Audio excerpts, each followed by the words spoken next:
When some are running as far away from the profession of policing as humanly possible, there are some who are actually going against the grain. You know, it's no big secret that, you know, a lot of departments across the country in law enforcement, major city police departments are just having such a challenging time trying to pull in the best and the brightest and hold on to the good cops that they have. It's an epidemic, and I don't think that would be hyperbole. So when you hear someone who actually runs counter to that whole narrative, it kind of gets your attention, and that's where this guy comes in. I am so happy that he had a couple of minutes for us. This guy, his name's Darrion Eichelberger, common spelling. Been with the Charlotte-Mecklenburg Police Department for just about 8 years, and it was just last October. He said, "You know what? Enough. You know, I'm out. As much as I love the profession, I love the community. I'm out. I'm getting out of the profession. I'm going to dip my toes into the private sector," and that's exactly what he did. But it takes kind of a twisty little bit of a turn for Darrion, and that's why he's sitting in the chair today. When everyone's running away from it, he runs back to it. Take that thing off your face, man. People got to see this work of art, though. First of all, thank you. Yeah. Thank you. Dude, that's crazy. That's crazy. You got out. It was becoming too much, and you really wanted to test the waters in the private sector. Mm-hmm. I said, man, you know what? I got 8 years. Maybe I need to start a new chapter. Maybe let's see what's out there. And I'm young, in good shape, healthy. And given, you know, I was like, you know what? Also, I probably need a mental break, too. Well, how taxing is it? Probably people don't understand, appreciate, if you're not in the biz, just how big of a toll it has on, you know, your emotional well-being, being an officer. It's mainly the anxiety, and it's the pressure from the public, but it's also pressure internally too, because you're happening to hold yourself accountable for doing the job still, even though there's times you met like, man, I don't want to do this.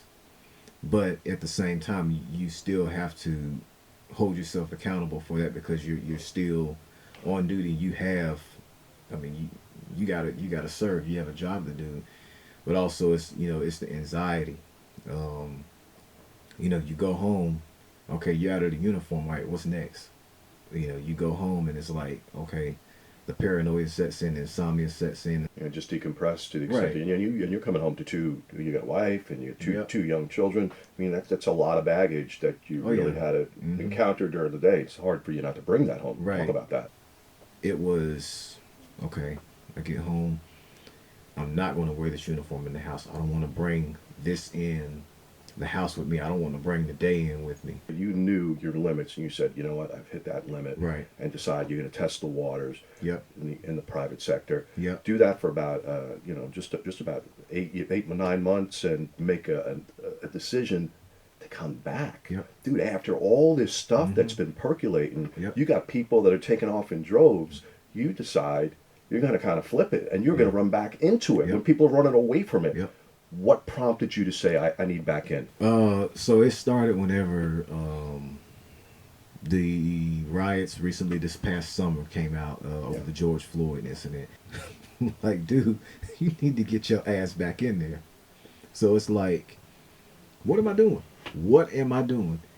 And so you felt an obligation. Oh, yeah. You saw that morale. You saw the way that the profession was being demonized, and you said, no, not going to happen. Nope. I'm going to interject. I'm going to get myself back into it. Yeah. That's courageous, man. I started to realize, I said, man, there's something bigger to this. And there's something bigger than me that's bringing me back to this. It took me to step away from it to look at a bigger, I'm like, yo, look at all these people. Look at all these people. People that are dependent on you. Right. And now think of a world, Darrion, without the police. Could you even, that's the push. That's the push, right? With some circles, abolish them altogether, defund them on some on the other side. And, what would it look like? What would a community that you've served for 8 years look like without this presence? It's gut-wrenching just to think about the people that I've, some of these calls for service I went out on, and just to think about them being victimized, them not being able to sit down and have a meal in peace without somebody wanting to bust down the door and God knows what I mean. At the rate things are going now, I mean, anything's on the table now. I mean, it seemed like everything that seemed impossible before is like it's possible now. Does it kind of mystify? I mean, it's inconceivable, some Oh yeah. of the Oh yeah. rhetoric and vitriol and Mm-hmm. conversations. Did you ever think, and I know you only spent 8 years, but do you believe it's reached the point that it's believed? You just got to really kind of scratch your head and say, my gosh, how did we get here? It's like when I looked at this stuff, I was like, yo, this seemed like an overnight thing. Like it just boom, just showed up. But I knew realistically, you know, and in the back of my mind was, oh, this has been building up, building up, building up, building up, building up. And now, all of a sudden, with a snap, Yeah, and we're off to the races. it's off to the races. So how much pushback do you get at home? I mean, look, you talked about the impact that this could have on a family, right? Wife, 2 young sons, right? Private sector, a lot more lucrative. Hours are a hell of a lot better. Surely it's safer Yeah. profession. And then you're going to tell the wife, hey, you know what? I know I said something a year ago and I got out of policing. I'm doing a 180 and I'm going back into it. How does that land at home? My wife told me, she said, hey, I remember, I'm just had a random thought in my head, just thinking about it. I remember the days, your happiest days, when you would tell me, you come home, hey, babe, guess what?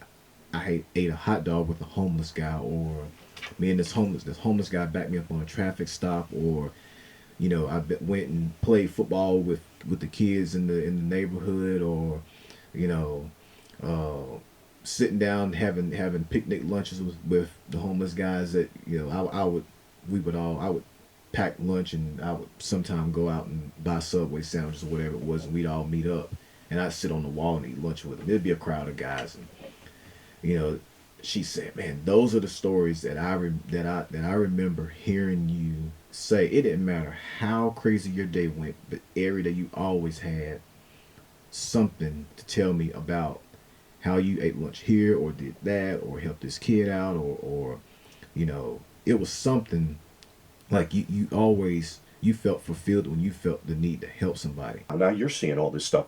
You're at home in the private sector. Right. You're seeing all this craziness ensuing around the world. Right. Much less here in town.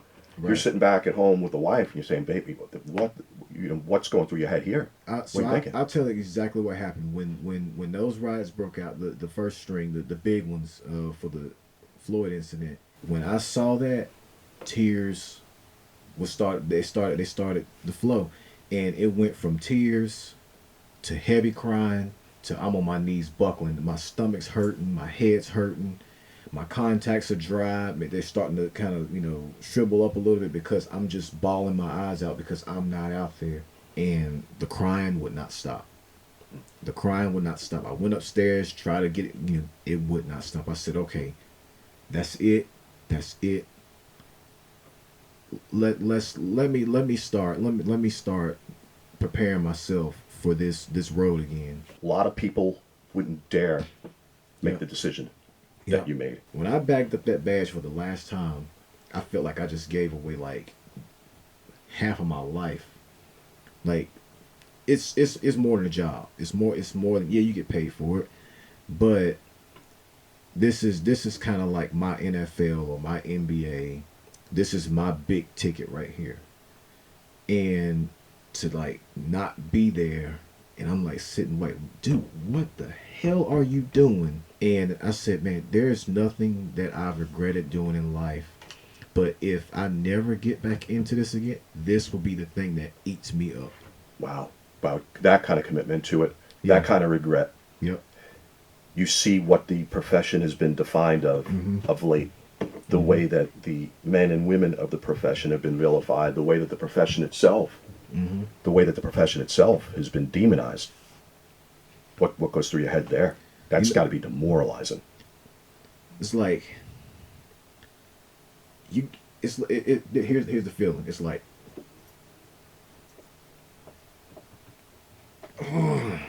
you can't even put words into it. It's like there's no words. And it's like to see everything being demonized, like the cops being demonized.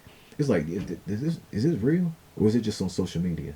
Do you think that that's the overwhelming perception or consensus for the community, or is it just a fringe that really have these kind of overarching thoughts that the profession is just just rooted in systemic racism, that the men and the women who deliver this service, that they're racists, and it's just a organization or an institution that needs to be completely overhauled. I think we both agree that there's room for improvement. We're not a perfect profession by any No. stretch of the imagination, but you're going to throw the baby out with the bathwater. I mean, just does the whole thing have to be just completely overhauled? Everybody's so closed-minded right now, and it is. I mean, it just seems like it just gets worse every day. And Or maybe it gets better every day now. What? And that's what I say. But maybe the first step in it getting better is the step that you're taking, a courageous, audacious step that you're taking, thrusting yourself back into the profession and saying, I have refused to let someone with very little intimate knowledge of how this thing works define what this profession is. And maybe it is that. Maybe it is that first step that you're taking. So Darrion, he goes back on patrol, probably in the next couple of weeks. He's going to get off the motorcycle for a little while. He's going to get back on patrol, back into the community, and back in the saddle, and the community's better off for it. Could you imagine for a second that if everyone applied the same kind of response that you did last year, said, I'm out, and there's a hell of a lot of them. There's a hell of a lot of people that are bailing. Yeah. It's encouraging to know somebody's coming back, because if we continue to have this mass exodus, not just here locally, just in the profession across the board, we are in a world. You think society is getting a little dicey right now? We got no idea what we're in store for if this thing really starts taking root, and it's starting to take root, is it not? Oh yeah, it's taking off. Dude, we're just immensely grateful that you had a couple of minutes, and how busy you are with the family, with trying to get yourself all situated to suit back up and get back into the profession.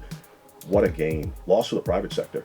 What a pickup it is, though, to have a guy like Darrion back in our community, in the profession. I mean, the heart of this guy is, you got the heart of a lion, really cares about the community, cares about the profession, and just made some monumental sacrifices to show just how much he cared. We wanted to thank everyone. Thank you, brother. Really, man. Thank you. I mean, just so grateful. Keep your eye out for Darrion in the community. He's a good one. We got a lot of good ones, Understand the sacrifice that this guy made, and a lot of the sacrifice that other officers just like Darrion are making day in and day out for all of us. Put our heads on the pillow night. Perfect profession? No, come on.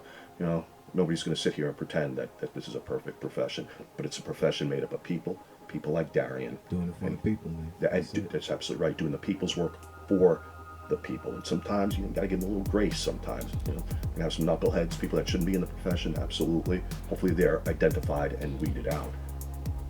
Those are the exception, not the rule. And I firmly believe that, and I know he does. Appreciate everyone at home. Know how busy everyone is, how many things they have to do, and so many places to do it. We're just eternally grateful that everyone had a couple of minutes to spend some time with us and engage with us in this ever so important dialogue that I have a sneaky suspicion will be going away. Take care of yourselves.